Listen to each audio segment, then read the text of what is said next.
Okay, everyone, this is a question that College Board really likes. So you are likely to have this in the real test. So please pay attention. They will ask you something like no solution and what value of A should you put? Okay. So the goal is to match everything on the left side, meaning all the coefficients of X and Y should match. But if you want no solution, you want the numbers on the right to be different. So I'm just looking at 12y and positive 3y.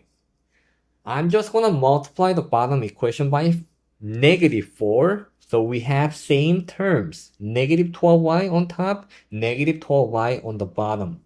So let's start with that. So negative ax minus 12y is equal to 15. We got 4x plus 3y equals negative 2.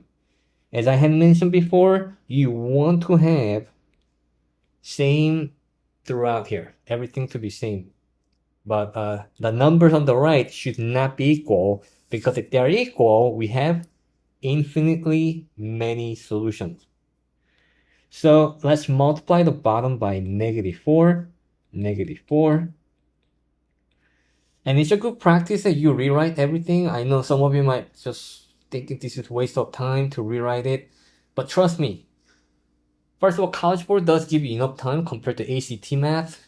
And second, you don't want to make a silly mistake for being negligent or for rushing. Okay, so just write it again. Just make sure you have a fast writing. Okay, so negative 4 times negative 4 times 4x will give you minus 16x or negative 16x. But don't forget to multiply negative 4 with 3y, and that's negative 12y. And we have positive 8 because negative times negative will give you positive. Okay, once you match this, you want to also match the number or coefficient of x. So if you have negative a and that equals negative 16, you do know that a has to be 16.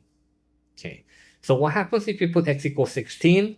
When you put 16 for a, everything on the left side will be equal, which allows you to substitute 15 on the second equation on the left side. But you do know that 15 cannot equal to 8. So which means that whatever the situation here for x and y, you're not going to meet, or you're not going to find a solution for this system of equations. Therefore, the correct answer is 16.